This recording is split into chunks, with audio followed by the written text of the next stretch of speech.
what you want to do? My only plan is to go hard on social media and hopefully blow up, and we'll see what happens from there. You have a YouTube channel? Yeah. Hopefully this summer I blow up. I'm gonna use all my time into the social media stuff. Good.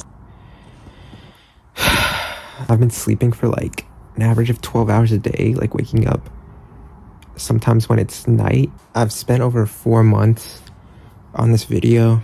I've taken breaks that are weeks long. Honestly, I could have finished it like 2 months ago, but I don't know. I'm just so scared of what people are gonna say about me, and like I've been procrastinating so hard. I'm like scared of getting hate, or like I'm scared that people in my life are gonna make fun of me or gossip about me or not like me anymore if they see certain things in the video. There's like one more edit that I have to make, and I can't decide if I should cut out a certain line or not because I'm scared of people's perception of me, but like I also want to be authentic, and I don't know. I've just been stuck for so long, and I'm so tired of this. I hate this. I just wish I didn't have to live like this. I don't know if anyone else lives like this, but I just want to fix myself. It's funny how so close can seem so far. It's supposed to be a moment. What good is being the one when you the only one that knows it? If you're one of the 1,146 people subscribed to this channel, you're probably wondering where I'd been for the past 7 months since my last upload. Well, this is it. And if you don't know me, but you clicked on the video because of the title and thumbnail, I know it's because you're in the same spot. I had big plans after graduating university, but one problem got in the way.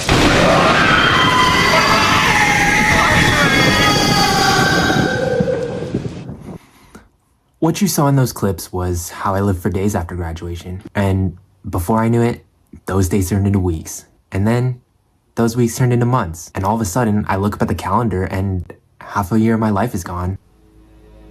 Please tell me you understand me. And if you don't, let's start it from the beginning. 1, 2,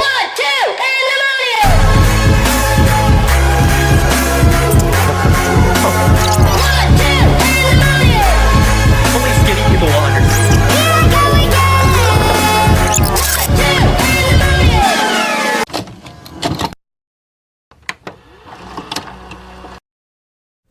One of the earliest times I ever procrastinated dates back to when I was just 7 years old. I had just started second grade, and my new teacher asked the class if we could donate some paper towel rolls to her for this art project she's planning. I tell my dad about it, and he gives me some paper towel rolls to give to my teacher. As simple and straightforward as this might sound to some of you, for me, the thought of going up to my teacher alone and talking to her was extremely nerve-wracking, but I was gonna do it. The next morning rolls around, pun intended.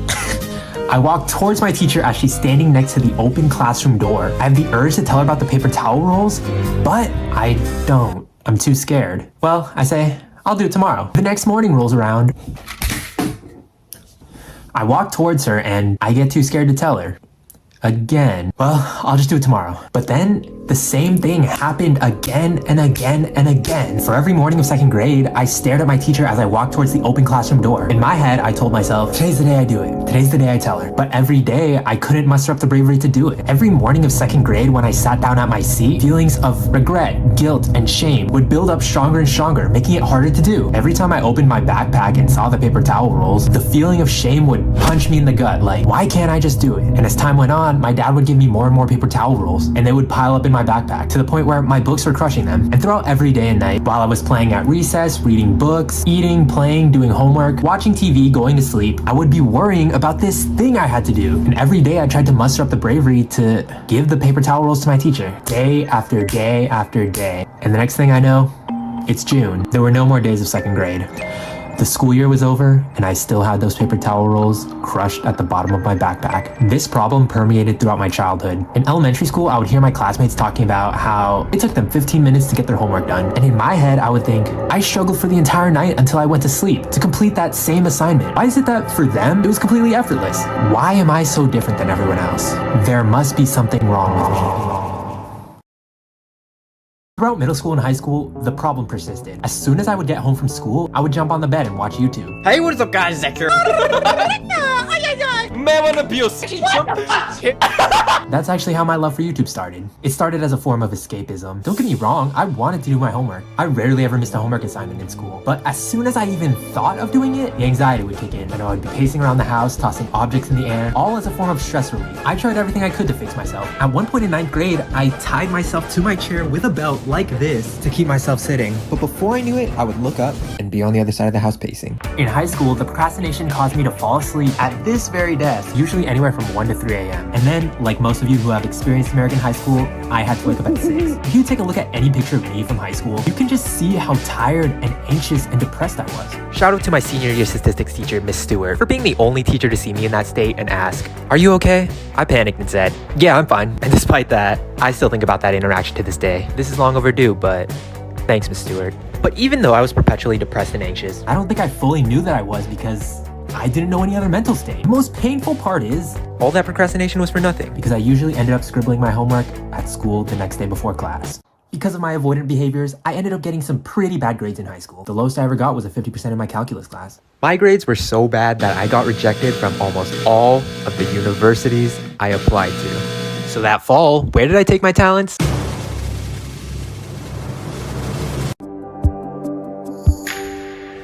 Well, class is back in session today at local community colleges. I started community college in late 2019, and you know what two things began to take the world by storm in late 2019. We're going to begin here with the outbreak of a mystery virus in China that now has the World Health Organization on edge. Wuhan, ground zero for this mysterious virus. At least 4 people have died and hundreds more are sick, though there are concerns 5 times as many people could be infected. Tonight, Chinese health officials say the illness, which is a new strain of coronavirus, can be passed from person to person, stoking fears that it could be moving faster than it can be contained. The concern, of course, how to stop it from spreading. You know what else was spreading? It's the app popping up on phones everywhere, from teens to some of the biggest celebrities. Numerous world-redefining events were unfolding at this time, but one was unrecognized by mainstream society. TikTok. This is what the mainstream public saw. I don't even have to explain why it's trash. What the fuck? And this is what I saw. I ain't tryna. Yeah. For that kid fresh out of high school who is perpetually tormented by stress, anxiety, intrusive thoughts, and depression, I finally found my golden ticket. My golden ticket to a dreamland where I would finally escape stress. It was like I had discovered the best drug in the world. On top of that, that was the era when the world witnessed a TikTok gold rush. Ordinary kids, seemingly overnight, skyrocketed to mainstream celebrity stardom. That's it, I'm famous. Don't talk to me. All from the comfort of their own bedrooms. Once I got a hit of it myself, I felt making the world fall in love with me is what's finally gonna make me happy. And so, it was off to the races. I'm a bitch, I'm a boss. I'm a bitch and a boss, I'ma shine like glass. I'm a bitch, I'm a boss.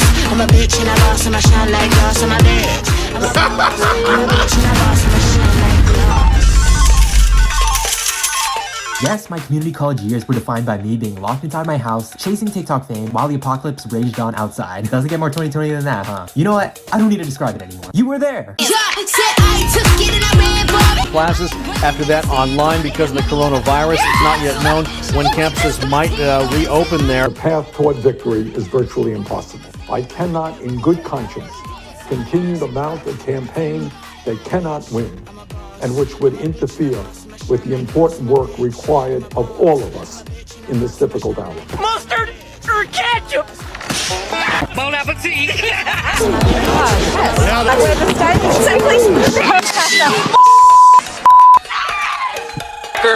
Shit. Save the polar bears. All bears matter. Hundreds of cards lining up for the food bank. We've won with the most votes ever cast. Frankly, we did win this election.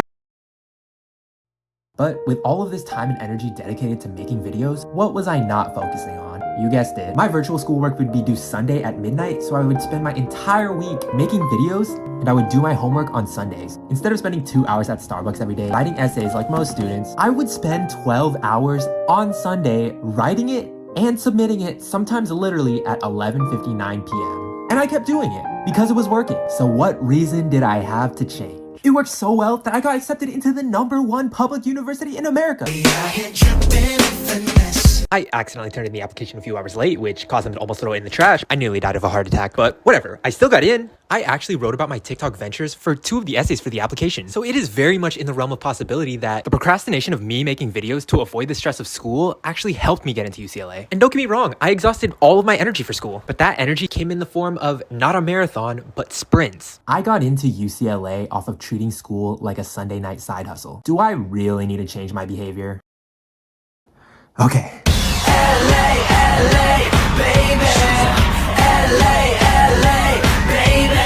New school, new people, new city, new me. I'm gonna be on top of everything. Look, I even voluntarily attended a seminar and signed up for an entire class on how to succeed in university. I learned from that recent scare, and I'll never let that happen again. But that plan eroded quickly. I still hadn't learned my lesson. If anything, my achievements reinforced my bad habits. I got through uni doing all-nighters in the library, turning in assignments at 11:59 p.m., asking for extensions, and occasionally missing assignments if those extensions weren't given to me. But as I was closing in on the finish line, this lifelong problem I had been running from finally caught up to me. It got to the point where I was too anxious to check my emails because I believed all my professors were mad at me. I've never told anyone this, but I spent all day and all night, what felt like 12 hours a day, working on these videos, just completely absorbed in another world as a way to escape the stress of school. I was forgetting to shower, forgetting to eat, and forgetting to sleep. It got to the point where I was genuinely fearing for my own health. I was like, could I straight up die from overworking? Could I straight up die from stress? And the worst part was, there was nothing more I wanted than to stop. But it was like there was this gravitational force pulling me in and I couldn't escape it. The emails piled up, causing the anxiety to pile up. It got so bad that I had this fear that I would miss an important email and get kicked out of the school. A school that I grew up believing was not even possible for me to get in. A school that I worked tirelessly to get into. A school that I loved. A school that I was proud of. Something that had become my identity. My most prized possession. I genuinely believed I was about to lose it. And this seemingly became a reality in the spring of my final year, when I eventually discovered I had missed a deadline for tuition and housing payments, resulting in my record being put on hold, meaning I was prohibited from signing up for my final set of classes. I was paralyzed. The fact that I had my life's greatest possession, one of the only things that has ever allowed me to feel proud of myself, one of the first things that has ever allowed me to love myself, and I was about to fumble it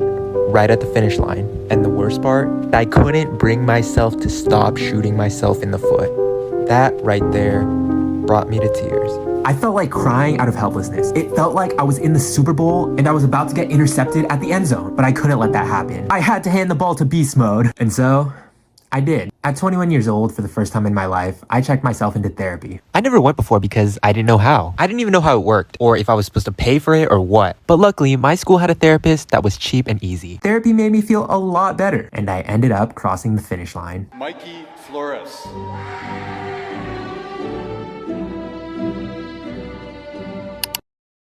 Or did I?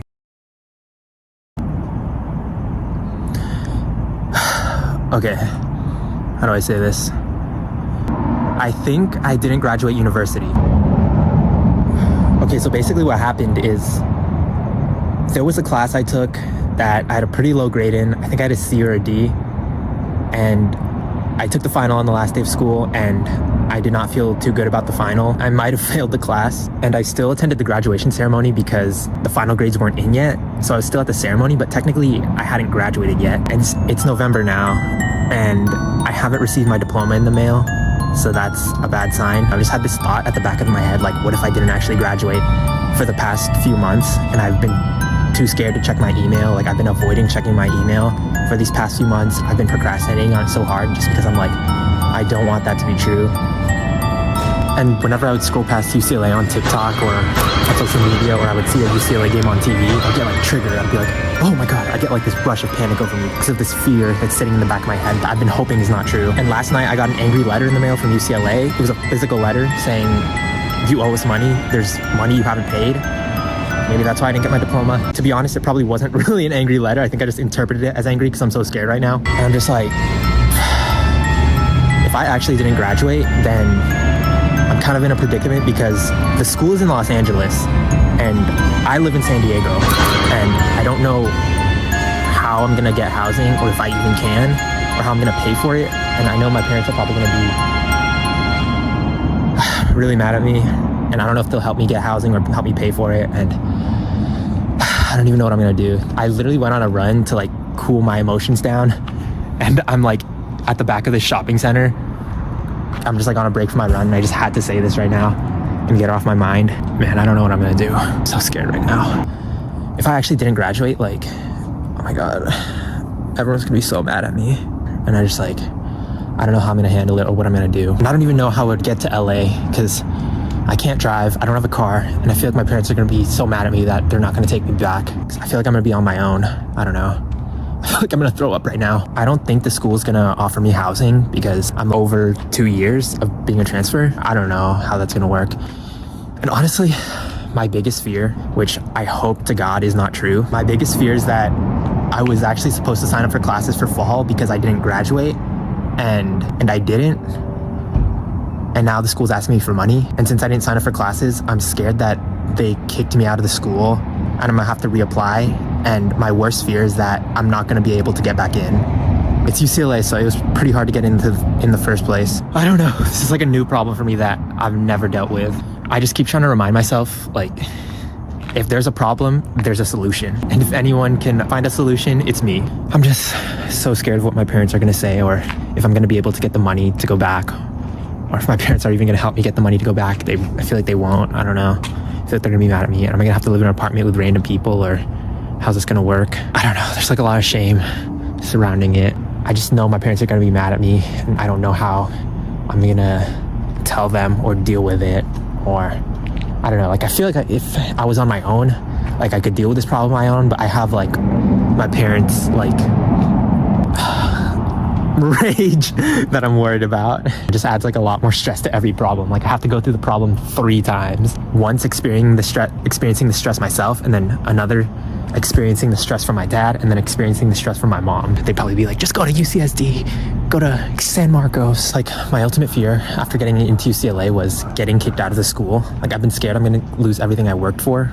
Like that's why I didn't post TikToks of me at the school for so long, because I didn't want to get doxxed or whatever, or get canceled or whatever. It's like I'm building up a Jenga tower, and the higher it gets, the more I'm scared it's gonna fall over, you know? And I feel like this is the closest I've ever been to that fear becoming a reality. It might even be a reality right now. Alright guys, looks like I didn't fail the class. I got a B+, which isn't that great, but I still didn't fail it, so. And I was worried over nothing. Like always.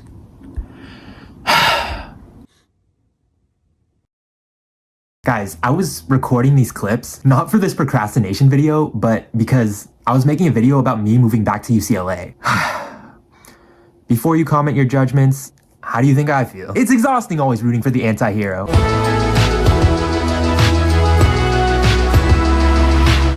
I guess this is a good time to tell you that at the end of, I believe, my first hour-long session with my therapist, she said, yeah, based on the stories you told me, it sounds like you're experiencing what's called generalized anxiety disorder, and OCPD, or obsessive compulsive personality disorder, generalized anxiety disorder, excessive worry about everyday things. Similarly, obsessive compulsive personality disorder, a personality disorder that causes an obsession with order, perfection, and specific ways of doing things. This can manifest itself in excessive doubt and indecisiveness, being unwilling to compromise, being unwilling to throw out broken or useless objects, perfectionism that interferes with completing tasks, becoming overly fixated on a single idea, task, or belief, and difficulty coping with criticism. Upon my therapist telling me this, one part of me felt relieved. I felt like I finally had an explanation for the ways I had acted my entire life, for the ways I felt my entire life.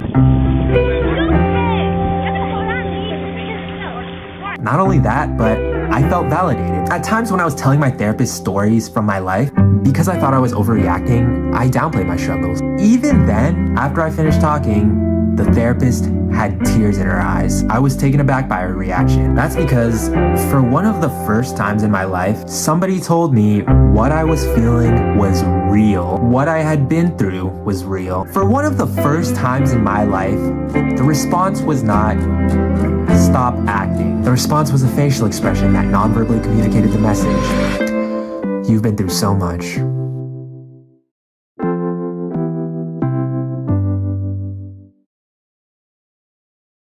But what I didn't realize at the time is a problem started to form. We only had 3 one-hour-long therapy sessions because before we could do any more, I graduated.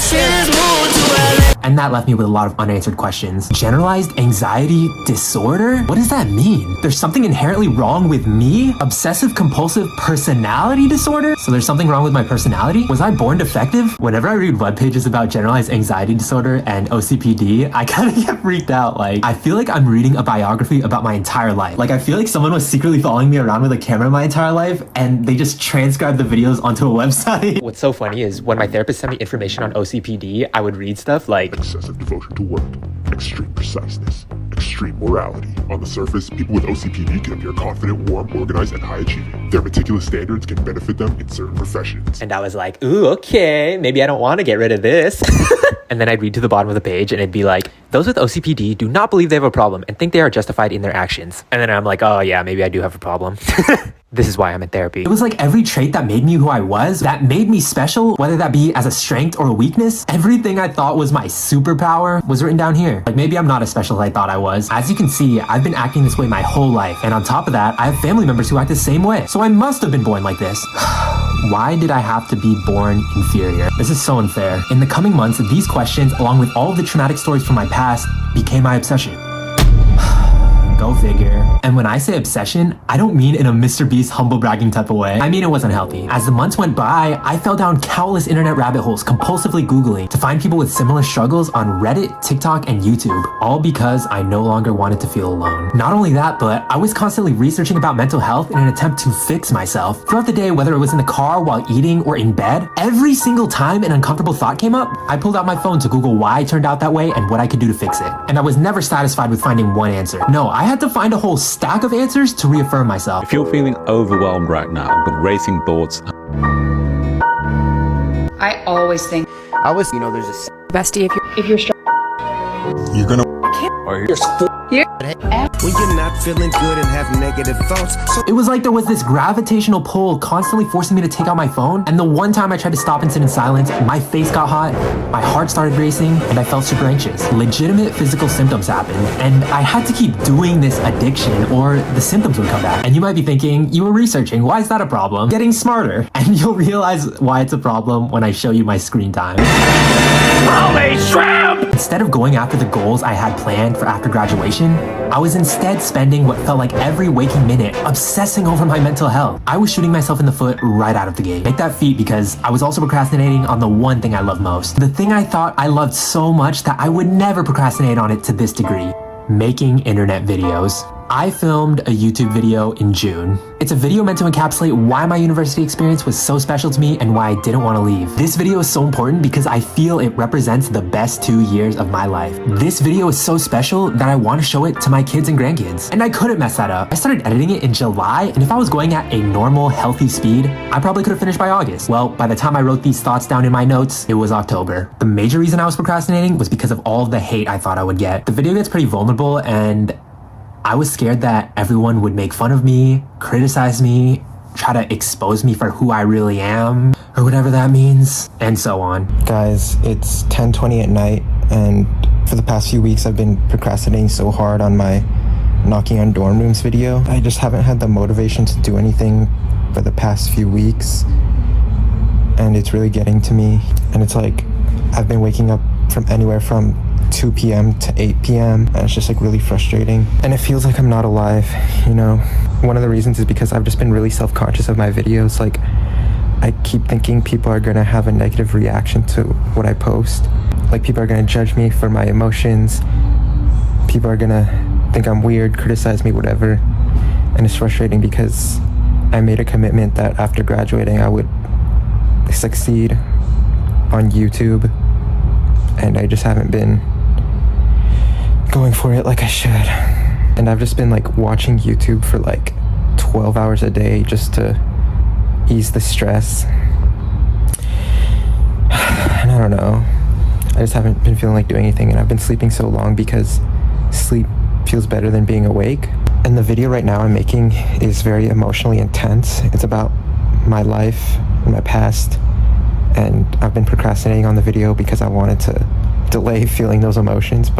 And I've been beating myself up really over procrastinating. Like, I feel bad now because I feel really late on my video, and I'm like, oh, if only I started earlier.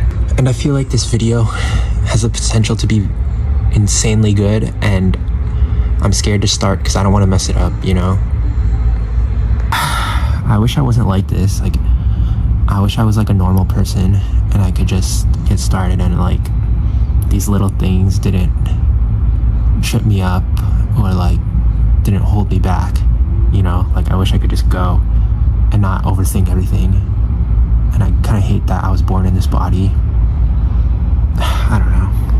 Even worse, whenever I saw hate directed towards someone else, it got to me. Not only was I upset for these people, I immediately felt like that hate was directed towards me. For example, people in Fusi's stream were criticizing him for trauma dumping. And I was like, just like Fusi, I share my struggles on the internet because I want to help people who are going through the same thing. Oh my gosh, they're going to say the same thing to me. Another day I opened YouTube and saw this moist critical video called "The Logan Paul Event Was a Disaster." And I was like, a lot of people probably worked hard to put on that event, and you're just gonna act high and mighty, make fun of it from the comfort of your bedroom, and millions of people are gonna derive pleasure from that? I work hard on my videos too. What's gonna stop them from saying the same thing to me? I see millions of people saying that millennials have the easiest job in the world and are weak and lazy for struggling. I immediately felt like a million people were calling me weak and lazy for struggling. Right when I hit 100 million, I think I was at the lowest mental state possible. So Charlie D'Amelio went on a podcast and said that her life was hard because she's a TikToker. Yeah, that really sounds like a hard life, Charlie. And I looked so happy online. My life was so hard doing TikTok dances. I know how it feels. I've had entire hate videos made on me with up to 200,000 likes. I've had people flooding my comments with hate. I've had people flooding my Instagram DMs with hate. They told me to stop. They made me feel worthless. They made me feel less than human. They made me not want to look at the TikTok app icon for weeks. They made me not want to get out of bed. They made me not want to go outside because I felt like everyone hated me. To this day, I live in constant fear that if people in my life found these videos, they wouldn't like the real me. They would make fun of me. They would abandon me. That would be it. I'd be done.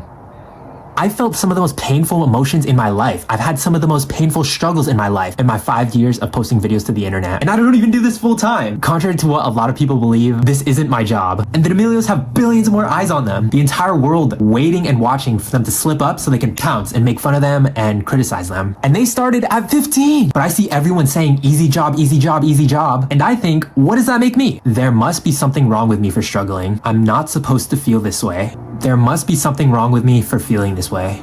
So not only was I bogged down by every hate comment towards me, I was bogged down by every hate comment towards every other person on the planet. And on top of that, I was bogged down by the feeling of being bogged down. So all of this pain just compounded. Any hate comment I stumbled upon sent me into a panic. It was as if the internet was littered with landmines and any tap could destroy me. And that paralyzed me into procrastination. But wait, it gets worse. I felt like I didn't deserve to message any of my friends until this YouTube video was done. I felt like I didn't deserve to post on TikTok until this YouTube video was done. That was my way of motivating myself. You wanna know what actually played out? I procrastinated on the YouTube video anyways, which led to me not only not posting on YouTube, but also not posting on TikTok for 2 months, which nuked my reach. Not only did the break nuke me, but I also switched my niche from comedy to self-help / deep thoughts because I just wasn't in the mood to make comedy. And it just so happens that TikTok, the company, is losing money at this point. So they begin to push money over people, and it has become pay to win. For example, TikTok Shop, what many users consider the beginning of the end of the app, came out in September, exactly the time when I came back from my 2-month break. Put simply, it was the perfect storm to send my ship sinking. Considering how hard it is for me to be seen on the app now, at times it feels like I'm back to square one. Like, I restarted my entire TikTok account over. Actually, it's harder to be seen now than it is when I first started. Way harder. Not only that, but I had to move out of my favorite place in the world, my university town, back to my hometown, and was back to living in my house, which was an environment that stressed me out. And I have no driver's license, which, if you're a suburban American, you know it means you're essentially on house arrest. Living with my family again hit me like a truck. To sum it all up, immediately following the best 2 years of my life, I felt like everything that could have gone wrong did go wrong. Throughout my childhood, it was pretty hard for me to be happy, to say the least. And once I entered adulthood, out of nowhere, I began achieving my wildest dreams. TikTok fame, a university I never thought I would go to, and friends. And I was terrified to leave university because I was afraid everything would revert back to the way it used to be. That was my biggest fear, and in some ways, I felt like it came true. And I ended up isolating myself from friends for the next few months. All of this combined made me even more depressed, even more anxious, and subconsciously even more ashamed of myself. For those months post-graduation, I vowed to vanquish this procrastination. I've been procrastinating on the video because I wanted to delay feeling those emotions, but now's the time I'm gonna stop. In the same way that I go up to strangers in my videos, I'm gonna just step out of my comfort zone and, face the stress and just start editing my video. I tried everything to fix myself. I journaled, made lists, kept calendars with X's on them, wrote positive affirmations, read Atomic Habits, read Eat That Frog, did guided meditation, did exercise, ran miles, drank coffee, Used Pomodoro's technique, set deadlines, blocked my time, utilized Parkinson's law, tried the 3-2-1 rule, tried the 2-minute rule, broke up the elephant into small bits, took Reddit advice, took TikTok advice, took YouTube advice, watched motivational videos, watched inspirational videos, watched aspirational videos, listened to music in the same vein, got photos in the same vein, read quotes in the same vein, made photos of those quotes into my wallpaper, wore those quotes as clothing.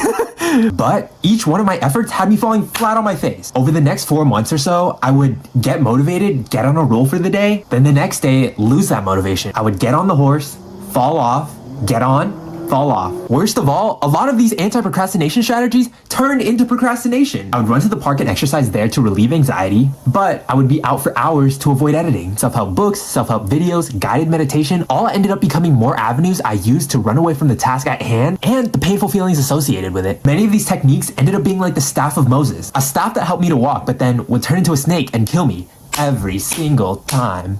Such a roller coaster of emotions where one day I would feel unstoppable and the next I would be screaming to myself in my head a strangely nostalgic thought. Why am I so different than everyone else? There must be something wrong with me. If you're like me, the repeated self-destruction at times throws you into despair like, I wish I was born a normal person. Life could be so much easier. I wasn't made for this world.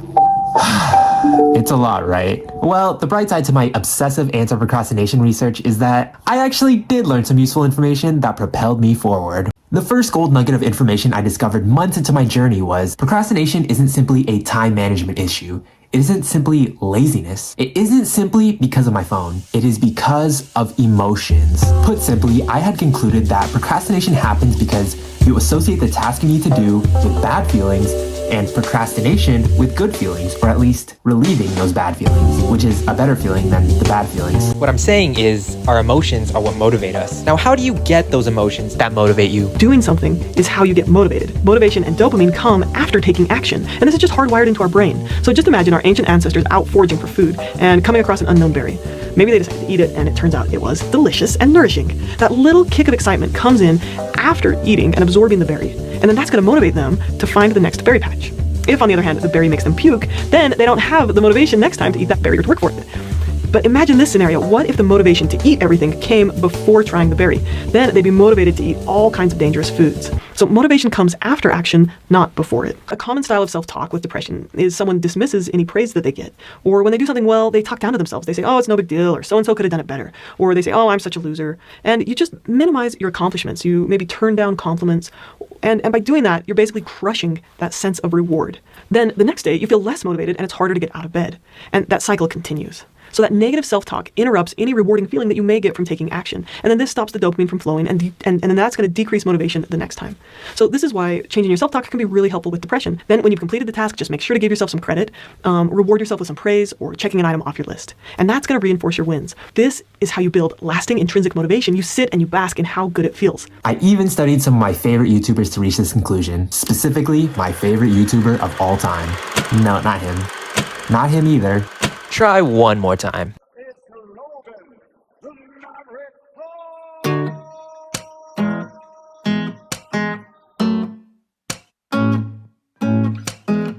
I loved him because when I first started watching him in 2017, he exuded this happy-go-lucky, motivated energy. I like my life. I really do. It was infectious, and he made me feel like I could do anything. They don't have your vision. Be a maverick. Don't be afraid to go right when they go left. That's how you dent the universe. What is no one else doing? And at the end of every year, I hope I can stand on this planet and say, this has been the greatest year of my life! So, 6 years later, on my pursuit of that very feeling, I dove into his old videos to answer the question, what makes Logan Paul so motivated? I immediately saw the answer. We can break this. You won't do it from jumping off my balcony? Such a good way to end the vlog.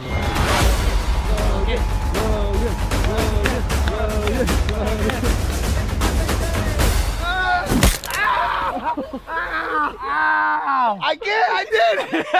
That is the vlog. A fun one today. He was constantly rewarding himself. If you click on any of his 2017 videos, it'll be abundant with this positive self-talk. I found these 3 examples by clicking on a random part of a random video, and they all came within the span of like 20 seconds. The difference between me and Logan is whenever I did a task, I was just reminded about how bad I felt about myself. I was reminded that I was slow, behind, a procrastinator, lazy, incompetent. And I was reminded of the hate and mockery I thought I would receive. I was reminded of all of the mistakes I might make. I was reminded of all the embarrassment, all of the shame, all of the regret I was putting myself at risk of feeling when sharing my real self with the world. Not only that, but I was reminded of the painful emotions this video required me to unearth. All in all, I was reminded of the pain I was likely to feel. Because of this, tasks drained me. Logan was the opposite. Because he was always rewarding himself with injections of positive self-talk, tasks powered him up.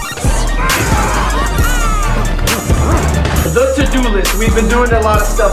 Paul, you've done it again. When I realized that, I was like, I have to get to that headspace. I made a checklist, played motivational songs after completing each task, wrote down positive affirmations, and flooded my brain with inspirational videos, all in an attempt to make myself feel good. If my findings are correct, humans are just animals, no more than dogs are just animals. So I figured, the plan is simple. If I just train myself to associate good feelings with the task, then bada bing bada boom, I'll get it done. And for a minute, my hypothesis was proving to be true. Until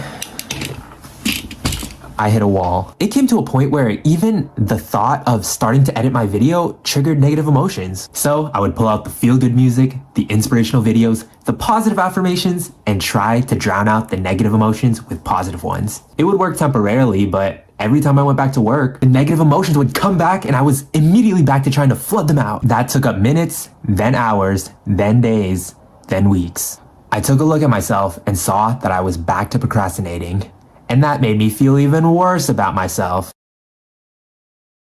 This was the night I decided I had enough.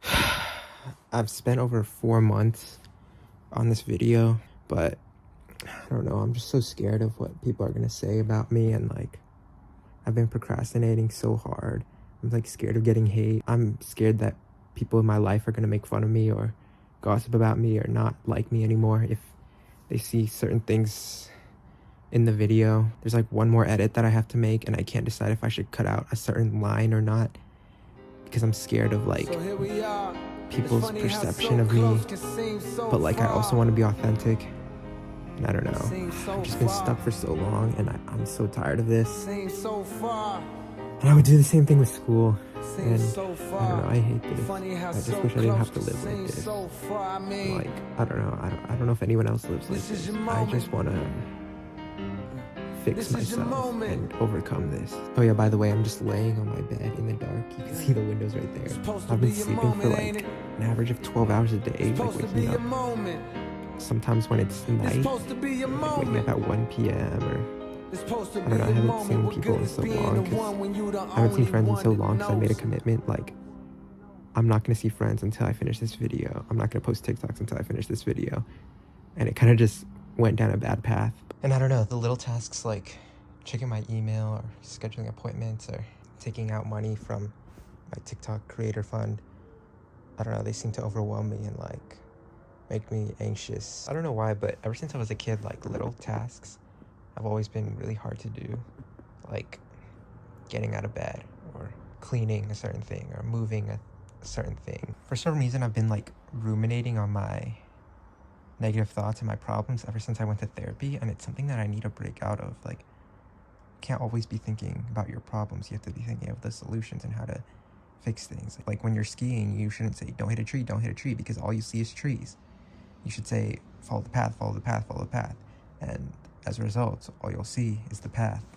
I'm gonna stop thinking about the negatives, like, oh, people are gonna make fun of me, people are gonna gossip about me if I post this, and start thinking about the positives, like people will love this video. you know, this video is going to go viral and all these positive things, because I think that positivity is a more powerful motivator than negativity. As you can see, I was fed up with myself. I just lay there thinking, I can't stay still forever. I've noticed if I don't move, the rest of the world will move on without me as if I don't exist. I recently graduated uni, and I'm quickly realizing that the messed up reality of your 20s that nobody tells you is nobody cares about you. You might have friends, but there's a good chance they've moved across the country or across the world. And even if you have friends in your area, they're probably busy, which is understandable. And your parents don't like you as much as they used to when you were little. And there's a good chance your relatives don't care about you. And if you have those days where you don't feel like getting out of bed, then nobody's gonna make sure you get out of bed. And the world's just gonna keep spinning without you. Only if you have really real friends will they check up on you. I do have some people like that in my life, and you know who you are. But the fact of the matter is, most people will only care about you based on what you can provide for them. And on the inverse, based on what they can take from you. And ultimately, you have to fight to make the world care about you. If you can't provide value for people, you're disposable. They'll throw you out and replace you. Friends will be so eager to rebrand themselves and move on to new stages of their life that they'll cut you off out of nowhere. That's why people chase fame. That's why people chase money. That's why people chase power. That's why people make art. That's why I make these videos. Every human just wants to feel like they matter. I know the plans inside my head. I know I have potential, and I know I don't want to take it to my grave. I have to take action. I believe today that's the day I'm going to post the video. I'm going to write down a list of things I need to do, keep myself disciplined, push through the discomfort, because that's what I'm going to have to do if I want to grow. These are the trials and tribulations that I have to go through if I want to be the best YouTuber of all time. Yeah, I'm so tired of this, so I'm going to end it. Let's do this. I just can't keep living like this, and I'm so tired of living like this, so it's time to change. I've been like reading all these self-help books, watching all these self-help videos, and like trying to work out and like do all this stuff to stop anxiety, and it's not really working. And well, it's like working a little bit, but the only real solution I think is to do it. Defeating procrastination is the final infinity stone I need, and I'll have everything I've ever wanted. These are just the trials and tribulations I have to endure to become the greatest video artist of all time. But as much as I could sit here and talk about how these videos would change my life, there was something at the back of my mind that pestered me more than anything. It was the thought of all the people I met throughout university who told me, I love your videos. I can't wait for more. Your video inspired me. Your video made me so happy. It was my friend Oseas who told me, all my friends and I gathered around and watched your YouTube video. We loved it. It was my friend from the end of the hall, Brian, who told me, a bunch of us were gathered in the lounge watching your TikToks. We were dying. It was my friend from a bunch of floors down, Laura, who told me, I showed your Instagram video to my boyfriend. The moments when people tell me stuff like this are the moments that change me. It reminds me that these videos are absolutely not just for me. They're for other people. And that is way more important than just me as one individual in a sea of 8 billion. But not only that, they're not just videos. They're experiences people are excited to be a part of, whether it's the experience of being in the video itself or the experience of watching. I have the power to bring people closer to the people they love. These videos are vehicles that, when shared, help people express affection towards their loved ones, especially when these people might not be so good with words. And I took that away from them. I was leaving them in the dark and letting their excitement fade away. In our world that is becoming ever so lonely day after day after day, I have acquired the power to make people feel like they belong. And I wasn't using it. And that's what ate away at me the most. Look, when you can do the things that I can, but you don't, and then the bad things happen, they happen because of you. I was letting down the people I cared about. And I don't know about you guys, but letting other people down hurts way worse than letting myself down. This is Jaden, we just met. What's up? You recognize me from TikTok, but thank you so much, dude. I appreciate it. Yeah, thank you. I appreciate it. Have a good night, man. You gotta get better, you're all that I've got.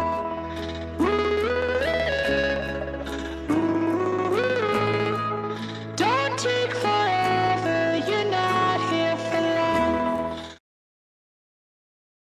So, it was time for the nuclear option. This strategy is nuclear. So if you need to do one particular thing, then if you do this, you will do it. Like, you will have no choice. The solution is boredom. Ironically, that's also the problem. The solution and the problem are the same thing. You don't want to do that work because it's so boring to your brain. So in this study, they got a bunch of undergraduate students to sit in an empty room by themselves with absolutely nothing to do and be alone with their own thoughts. But they had one other option, and that was to electrocute themselves with a shocky button. And it turns out 67% of the men and 25% of the women decided that electrocution was better than boredom. After learning about this, I knew what I had to do. I would lock myself in my room, block the internet on my phone, so I essentially had nothing but boredom and an electric shock button.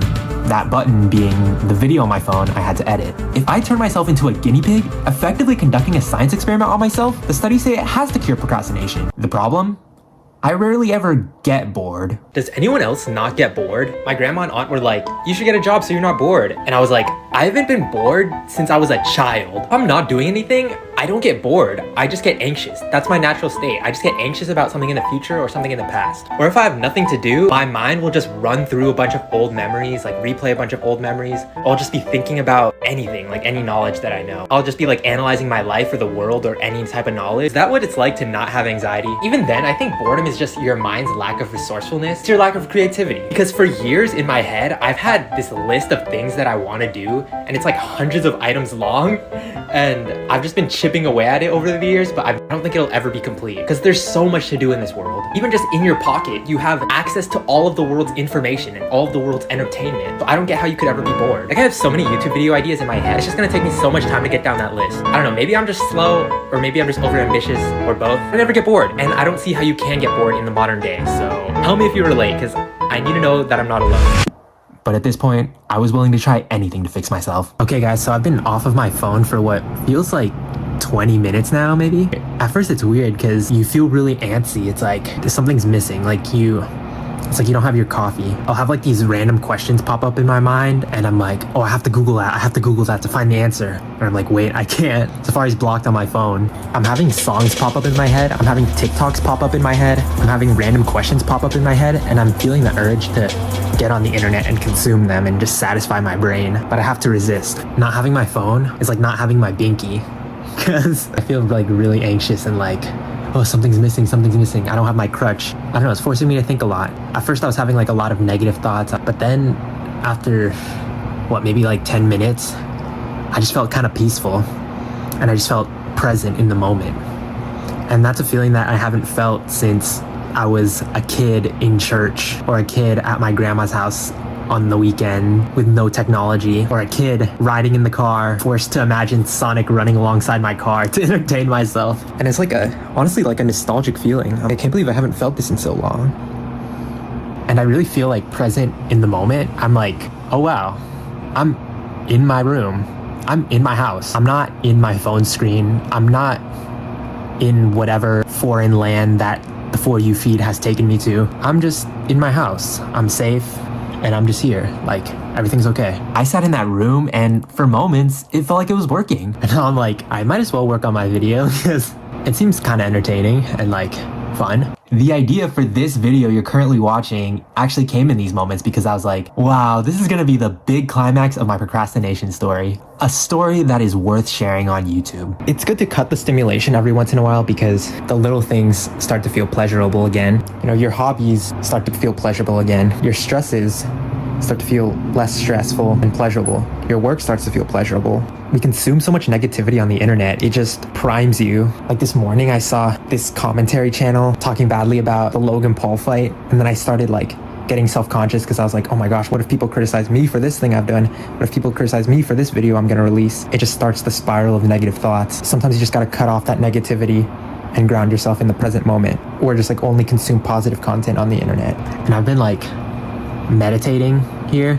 I've been in my room for like the past 20 minutes, and now I'm on the floor on this yoga mat. It feels really peaceful right now, and I'm realizing that you can't rest on your phone. Like when you're on your phone, you're being stimulated. Your mind is thinking, your mind is working, your mind is being stressed. Like that's not rest, that's not a break. If you really want to rest, and take a break. You just gotta turn off the phone and just be present and exist and relax. Like close your eyes and breathe. Hopefully I just found the cure to procrastination. Try this yourself and tell me if it works. Hopefully I can keep this up. But my frustrations grew as the anxiety wouldn't go away and I just couldn't get myself to be bored. I've honestly been going back and forth from these moments of bliss to these moments of anxiousness. You know, just thinking about the tasks that I have to do, thinking about all of people's perceptions about me, all of my worries. And I've been pacing around the room trying to get rid of this anxiousness. And when I think about starting editing the video, I start getting anxious. So I think like, oh, like people are gonna make fun of me, people are gonna gossip about me, whatever. Like I think about all people's criticisms of me. I'm like refraining from going on my phone to, you know, for a smoke break to relieve that stress. Instead I'm trying to meditate to relieve that stress. I'm trying to ground myself in the present moment to relieve that stress. I'm like looking at the objects in front of me and being like, okay, I'm not in any danger right now. Not with people who are making fun of me. I'm not with people who are gonna hurt me or like criticize me. I'm just in my room in the present moment and I'm okay and everything's okay. If I do this task, I'm gonna be okay. I'm still gonna be in my room. I'm still gonna be safe. Like everything's gonna be okay. But without even realizing it, I was back on my phone. And then a day went by and those days turned into weeks. And we were back to square one. What's wrong with me? The Bold Self-Help guy told me that this is the nuclear option because according to science, everyone gets bored. But apparently, not me. Why can't I just function like a normal human being? Why can't I just function like everyone else? Just when I felt completely helpless, I found this video. This video completely altered my perspective on mental health in a way that was life-changing. Please don't automatically assume, if you get a mental health diagnosis, that this is permanent. Don't assume that you're stuck feeling this way forever. It's just not the case, and it's not what a mental health diagnosis really means. What I'd like for people to know is that a mental health diagnosis does not mean you have this or you are this. It means you are experiencing this. Because a diagnosis doesn't tell you the cause, it doesn't say you have this gene and here's the cause. When we reduce or eliminate the symptoms of depression or anxiety, you no longer qualify for the diagnosis. So what I'm saying is that mental illness isn't always permanent. Mental illness isn't always permanent. Mental illness isn't always permanent. Thank you, that's all I needed to hear. Let's go!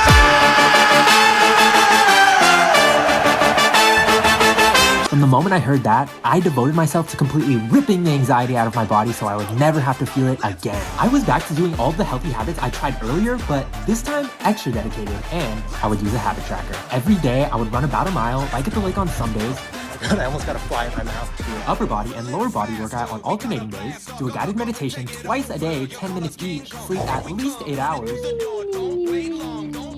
post a TikTok, and work on my YouTube video.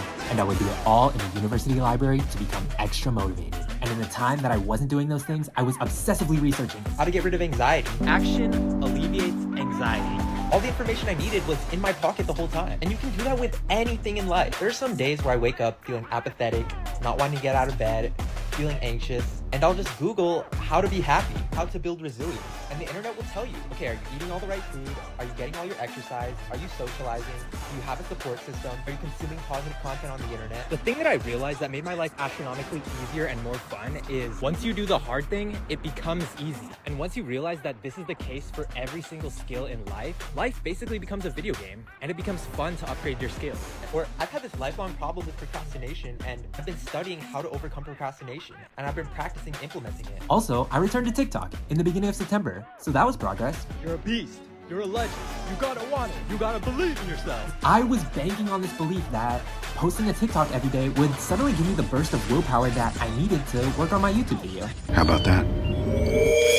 I'm in the CSU San Marcos library right now, and not gonna lie, just thinking about editing my video is making me feel like I'm gonna faint. Like I feel nauseous, my limbs feel numb, and I feel like I might throw up, and I just have the urge to like pace around the library. I'm probably gonna edit my video while I'm pacing around the library. If that's what has to be done, then that's what has to be done. I'm just really scared of being perceived because YouTube feels like the big leagues to me. I've been on YouTube since I was a kid, and so I feel like these videos need to be perfect because they need to represent me for the rest of my life, you know? I'm just reframing those thoughts and thinking no great YouTuber ever got famous without mistakes. No great YouTuber ever got famous without making people mad. No great YouTuber had a perfect path to success. Mistakes are inevitable, so embrace them. It's okay. It humanizes me. It humanizes you. If anything, me making mistakes makes me more likable. It makes the videos more enjoyable because it shows that I'm relatable. I just see people working here in the library and I'm like, how do people start work that seamlessly? Like, I spend hours just trying to get myself to start. And like sometimes I feel like there's something wrong with me. Like, it's been like that my whole life. And like I'll be like wandering around like on my phone, like watching YouTube videos, just trying to get myself to start. And I'm just like, why can't I just be normal and start? Now that I'm thinking about it, I think I overthink because I'm trying to protect myself. I'm like, if I can arm myself with all this knowledge and prepare myself, I can basically brace for impact when the bad things do happen. So I'm trying to reframe all my negative thoughts, and like I'm watching all my inspirational TikToks that I have saved just to like get myself in the right headspace to where I can just start the task. I don't have to feel perfect, but I'm just trying to feel good enough so I can start, you know? No matter how much positivity I consumed, I could not bring myself to feel good enough. The funny thing is, every single day, I did just about everything I had planned on my habit tracker, except editing my YouTube video. I just couldn't bring myself to penetrate that brick wall of discomfort. I was frustrated with myself beyond belief, spending all my time and energy doing the things I prioritized the least and not being able to bring myself to do the things I prioritized the most. Even after all my efforts, whenever I would sit down and even think about starting editing my YouTube video, the anxiety would come back. My heart would start racing, I would get the urge to pace around the room, and my face would get hot. And every time that happened, I panicked. Why is it not working? Why can't I get rid of this feeling? Why is it that Logan Paul can use positive rewards to motivate himself, but I can't? Why is it that the bald self-help guy can get bored, but I can't? Why is it that everyone in this library can just sit down and seamlessly start to work, but I can't? Why is it that the therapist in a nutshell said anxiety is curable, but I can't get rid of it? There's something inherently wrong with me. Then on November 9th, my favorite band released a new song, and I listened to it.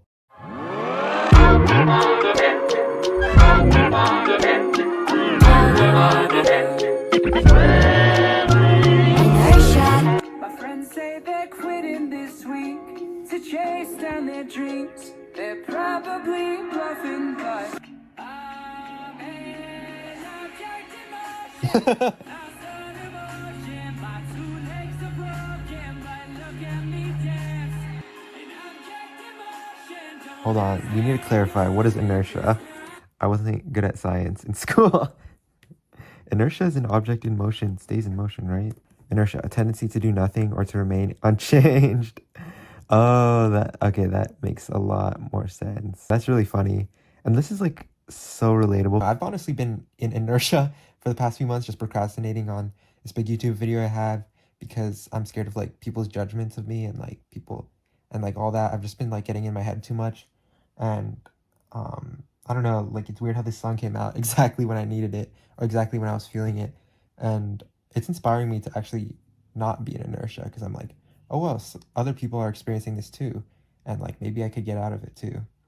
And I don't want to be in this forever. So yeah, it's just my unfiltered thoughts. Everything I had been struggling through for the past half a year of my life was reflected back to me in both the song and the thousands of commenters. And in these moments, I just feel like, wow, there's nothing inherently wrong with me because everyone else goes through these same struggles too. It's just that nobody wanted to speak up. And that feeling of nothing is wrong with me empowered me to get out of my predicament. Since I now knew that I was equal to everyone else, I, by definition, knew that I was as capable as everyone else at doing anything I dreamed of. And that, my friends, is what I came to know as de-shaming. Let me backtrack a little bit and explain what shame is and why it's so important. At this point in my months of obsessive research, I had learned that shame is the cause of procrastination. Shame can easily be confused with guilt, but There's an important difference. Guilt says there's something wrong with what you did. Shame says there's something wrong with you. If guilt builds up, it can become shame, but a little bit of guilt is fine. Shame is not fine. Since shame makes you believe there's something inherently wrong with you, it leads you to stop believing in yourself. It leads you to give up the belief that you can change your actions because it leads you to see yourself as inherently a bad person, a cringeworthy person, an incompetent person, a lazy person, an anxious person, a procrastinator, and so on. Shame makes you feel like an inferior human being and therefore leads you down the path of self-destruction. Still don't understand?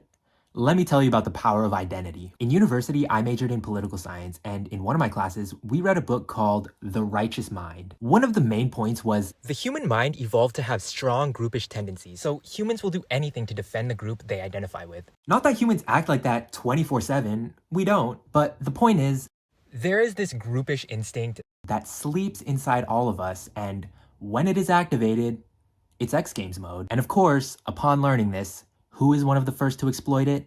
Politicians. We are not Denmark. I love Denmark. We're the United States of America. In May 2016, the chief financial officer of the DNC, Brad Marshall, sent an email to 3 other DNC staffers suggesting that the party should try to get someone to ask you about your religious beliefs. Here's the email, quote, "It might make no difference, but for Kentucky and West Virginia, can we get someone to ask his belief? Does he believe in a God? He had skated on saying he has a Jewish heritage.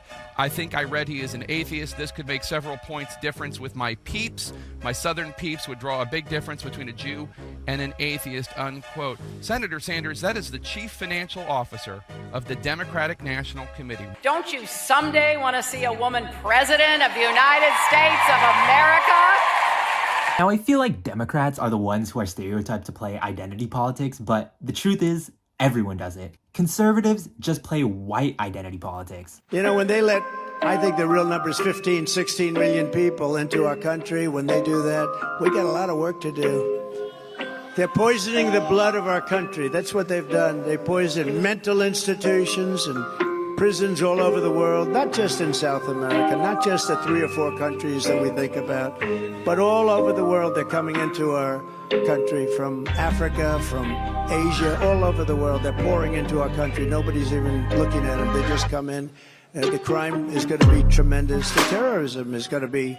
And that's not to mention Christian identity politics or nationalist identity politics or capitalist identity politics or anti-woke identity politics. Even politicians who I like use identity politics. Could there really be a political movement in America which brings together blacks and whites and Latinos and Asian Americans and Native Americans, gay and straight, to stand up as working class people fighting for change?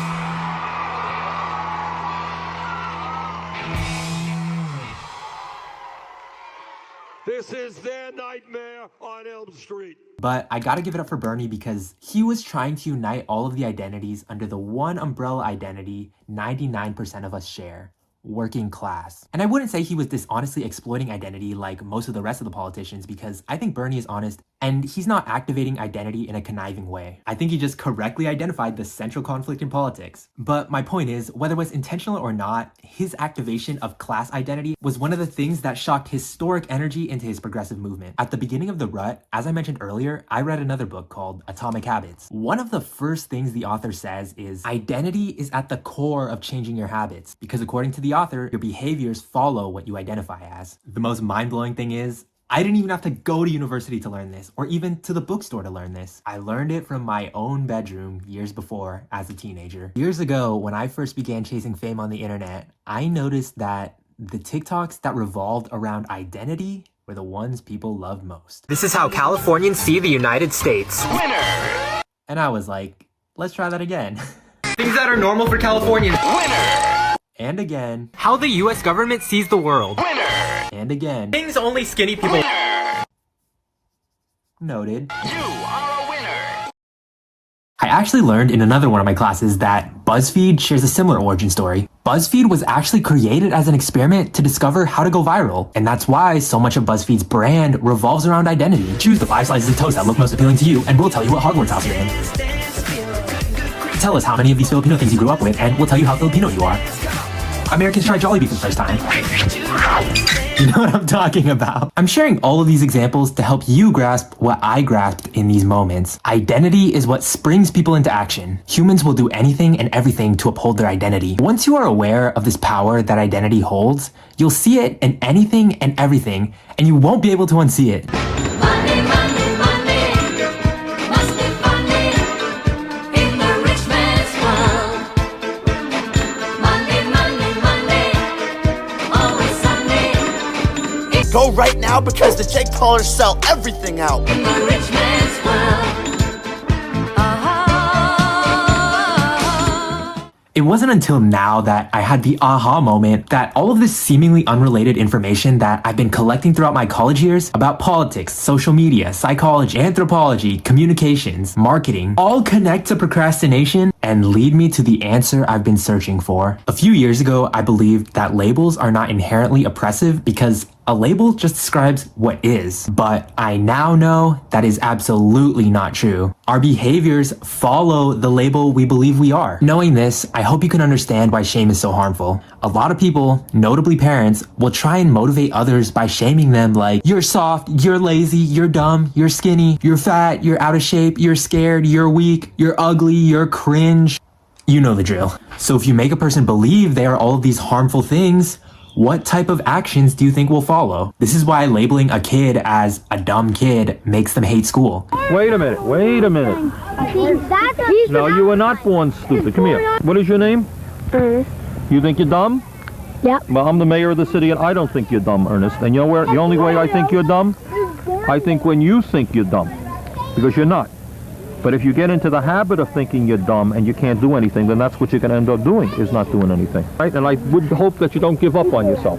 This is why labeling a person as a criminal makes them commit more crimes. This is why shame is considered emotionally abusive. Abusive parents will shoot you in the foot and be like, why can't you walk? What's wrong with you? Maybe if I shoot your other foot, it'll fix you. And this is exactly how addictions start. Let's say you try something that's socially unacceptable. You experiment with drugs or you watch porn. If you tell someone, what will they most likely respond with? You fucking bum, you're an addict. You're a leech on society. You're lazy. You're disgusting. You're a creep. You're a pervert. You're going to hell. And at the very least, they'll give you a certain look like that communicates all of those words I just said.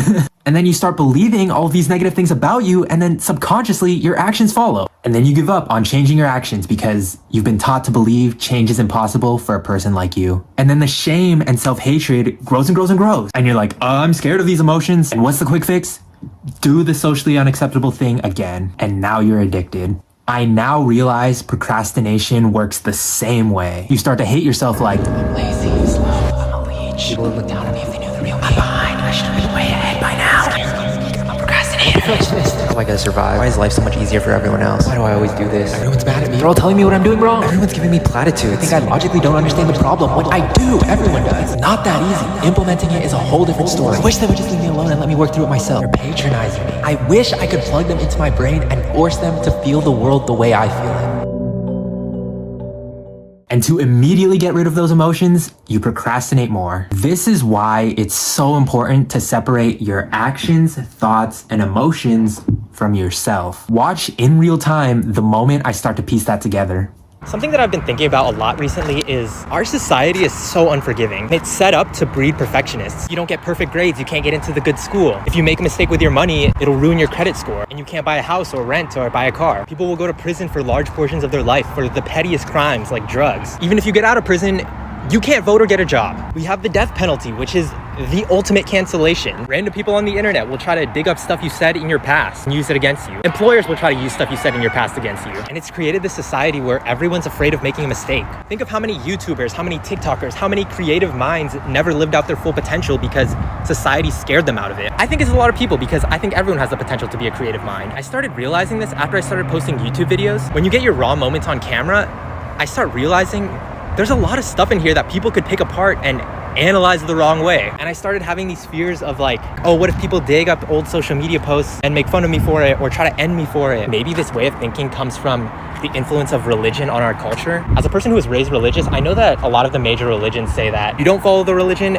it's eternal damnation. And it's a black and white way of thinking where the good people go to the good place and the bad people go to the bad place. Maybe it's not good people or bad people. Maybe we're all just people, and sometimes we do good things and sometimes we do bad things. I wish society would be more forgiving and more empathetic, because we've all done bad things in the past. We all have skeletons in our closets. If you think you don't, you're not reflecting hard enough. Sometimes I'll see people on the internet be like, oh, this person's so problematic. Dude, we're all problematic. It's just that some of us are brave enough to show that authentic side of ourselves and some of us are not. So yeah, I've been practicing forgiving myself because I've just been thinking like, I can't live like this. Like I can't function as a human being if I'm constantly thinking about an embarrassing thing I said in the past, or I'm thinking about how this could be used against me in a video, or how XYZ could go wrong, how XYZ people could be mad at me. Like, you can't live like that. You waste so much time worrying about these things. If you can learn to forgive yourself, you're gonna be the most powerful person on earth. You're just gonna fly. Now, even though I was realizing this logically, after the cameras were off, I was struggling to put it into action. How exactly do you forgive yourself? I had no idea. No one had ever taught me. Is this even something that you can be taught? As much as I could verbally think, I forgive myself, I just didn't feel forgiven. I still felt like a perverted person, an embarrassing person, a shame-deserving person, a person who deserves to hide from the world. How can I get myself to truly grasp that I'm equal to everyone else and ultimately just a person? The moment my mind began to grasp it was around Thanksgiving, when I decided to reach out to my friend Umer. Umer lived at the opposite end of the hall from me in my dorm in my first year of university.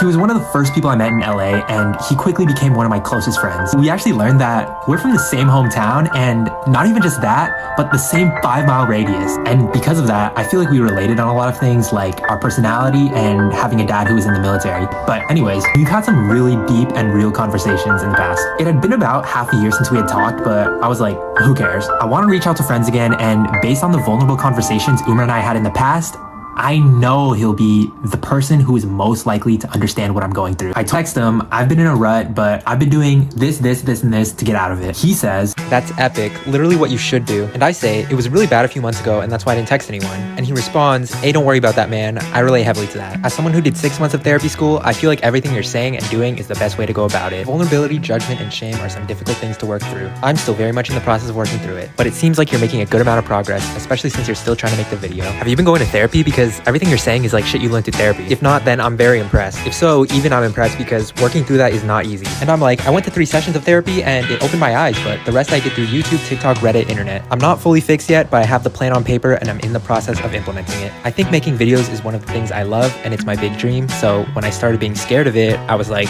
I have to fix this. So I got to work. And he says, your character development is inspiring. I love to hear someone not giving up on their dreams. Mikey, I think you're on a great path. I'm happy for you that you already found what you're passionate about. Don't give up. Anyway, my phone is about to die, so I gotta go airplane mode. But Mikey, send me the vid when you finish. Good luck. And I go, thanks, Umer. I appreciate this conversation. Gonna try a little help from my friend. And I really meant that, because he reinvigorated me. The moment I read his words, I just power up. He told me he had been through the same thing, meaning I am not a defective human. I don't have to hide from anyone. He listened to what I said without judgment, with an open mind, and cheered me on. Forgiving yourself means recognizing that no matter what you did, you are just as valuable as a human being as you've always been. There is nothing wrong with you. You are not your thoughts, your actions, or your mistakes. Just be aware, you're basically fighting against a 7-nation army. In our capitalist world where each of us is conditioned to believe we're only valuable if we're better than everyone else, everyone is like, shame, shame, shame, shame, shame, shame, shame, everyone else, so I feel better in comparison. Therefore, I have value. It's hard to escape the shame virus because it's basically in the air we breathe. But trust me, you can find a person who cuts through the noise and makes you realize there is nothing wrong with you. Let's say you don't have any friends or you can't find a friend like Umer. Where do you turn to? You turn to where I went when I had no friends growing up. Now that I think about it, it's the reason I fell in love with the platform all those years ago. My favorite YouTubers of all time include Fousey and Logan Paul. Upon hearing that, I know some of you are already commenting, ew, why do you like all the problematic people? And when I think about it, that's exactly why I like them. I see myself in them. There are a lot of things these YouTubers have done that I don't like, but at the same time, there are a lot of things that I've done that I don't like. You guys are the only one. No, I'm not gonna yell. Go ahead. The only difference between you and I is I am open about my history, my past, my sins.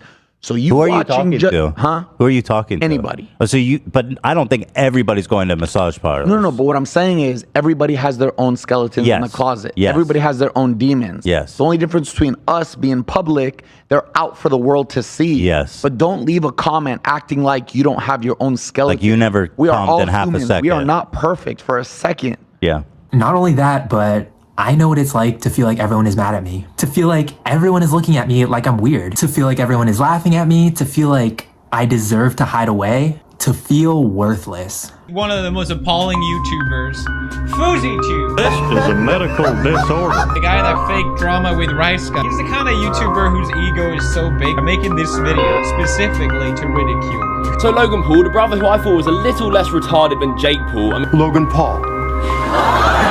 Send your prayers out to Mike. He's sick. He suffers from something called broke influencer syndrome. He doesn't understand that if he was a hoe, he wouldn't have to flex his graduation picture. Close your eyes. When you hear the name Boosie, who do you see? This is who the mainstream public sees. What the fuck? Are y'all dumb or are you stupid? Yo, Drake, I literally look like a crazy person right now because I'm outside of the place that you're at. Don't ask me how I found it, bruh. God put me here. I'm on God's plan right now. I'm walking in God's purpose. My stars aligned. I never thought I'd be at the place literally where Drake is right now. I met Drake last night. Bella Hadid DM me back with an XO. I felt gay. I felt that like that just based on what they told me. I'm bad. I'm like Kanye. I lose my mind. I need people around me to protect my image. When I hear the name Fousey, this is who I see. And the winner is FouseyTube.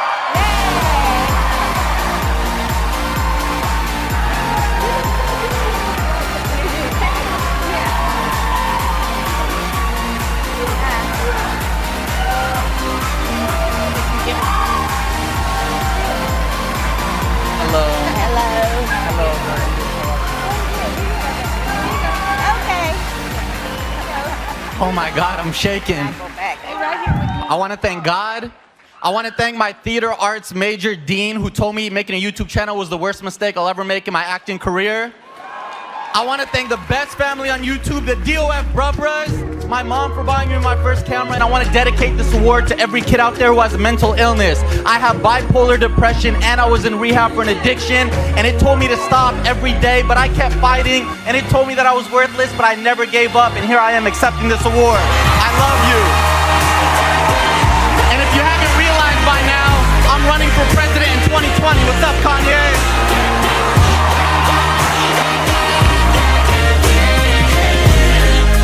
All of these problematic people, all of these people help me realize that no matter how badly I mess up, no matter what painful emotions I struggle through, no matter how badly people try to expose me for who I really am, and no matter how badly people hate on me or humiliate me for no good reason, I am still worthy of expressing myself. I am still worthy of respect. I am still worthy of love. I am still worthy of success. I am still worthy of acceptance. And I still have the same intrinsic worth I've always had since the day I was born. That is what it means to forgive yourself. That is how you forgive yourself. And that's why I keep getting back up no matter how many times I get knocked down. I found people who show me I deserve to get back up. You know what? Maybe I can be that YouTuber for you. I hope I can be that YouTuber for you. If no one else is gonna help you realize your worth, I will. That's why I make these videos, to show that no matter what you're struggling through, whether it's not fitting into a roller coaster lap bar or the fear of being unlikable, you are not alone and you can overcome your struggles. One thing I'm taking away, and I hope you take away, is you need to surround yourself with people, whether socially or parasocially, who share their real struggles. This will allow you to realize that we all go through the same emotions and the same struggles. It's just that nobody was admitting it. Once you start to view yourself as inherently equal to everyone else, you start to realize you are capable of doing everything that everyone else is capable of. And even when you inevitably do procrastinate or make any other mistake along the way, you don't get so hung up on what type of person it makes you. This process is called de-shaming, and once once you undergo it, all of the anti-procrastination techniques we talked about earlier start to fall into place. Pomodoro's technique stops feeling like a ticking time bomb and starts feeling like a video game. You start to desire to go on runs because of how good they make you feel, not how bad they make you feel about yourself. A to-do list becomes a fun game instead of the voice inside your head yelling at you for all the things you have to do. A deadline starts feeling like a goal instead of death row. Hygiene becomes exciting because of how clean you'll feel, and no longer a reminder of how much of a disgusting person you are. You'll start chasing success instead of running from failure. Making videos becomes exciting again because of the bonds you'll make with other people, and it stops being a reminder of how much of a cringeworthy, disgusting, perverted, corny, soft, shameful, whatever person you are. At this point in my journey, as I told Umer, I had the plan on paper and I was in the process of implementing it. But it's not all sunshine and rainbows from there. Having these ideas of shame on paper was one thing. Implementing them, as my brain would immediately show me, was a whole nother challenge. On the eve of me accomplishing my goal, my big 6-month goal that I've been struggling against and overcoming, my brain has just opened the floodgates to every painful memory that I've had in the past year. Times when I made a mistake in school and everyone was mad at me and everyone hated me and everyone shamed me for it. I don't know why, like that, I'm just like, my mind is immediately going to like every stressful memory I've had in like the past year. Luckily, I had unlocked a superpower that could set me free from these intrusive thoughts. And the final piece of the puzzle that I had needed my entire life. Place your attention on your natural breath.